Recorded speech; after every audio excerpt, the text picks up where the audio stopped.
Naša nezisková organizácia Spokojnosť Centrum sociálnych služieb dlhodobo realizuje prointegračné programy. No a jedným z nich je aj krásne jesenné a najmä inkluzívne podujatie Tancujúce tekvice, ktoré sa teší záujmu zo strany verejnosti už niekoľko rokov.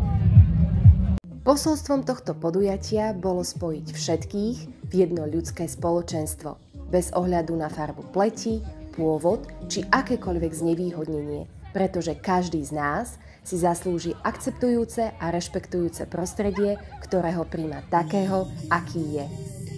Na pódiu sa v rámci kultúrneho programu predstavili talentovaní umelci z nášho regiónu, hľadali a odmeňovali sme aj tú najkrajšie vyrezávanú tekvicu. Víťazmi sa stali deti zo Spojenej školy internátnej v Prievidzi. No a tento rok sme prišli aj s novinkou. Do moderovania podujatia sa zapojili mladé talenty z komunity. Vládko Jágerský si tak vyskúšal úlohu spolumoderátora. A my veríme, že sa priamo na pódiu zrodila nová moderátorská hviezda. Máme nádej, že Tancujúce tekvice rozožali nielen námestie Slobody v Prievidzi, ale aj ľudské srdcia. Vytvorili tak krásnu atmosféru spolupatričnosti.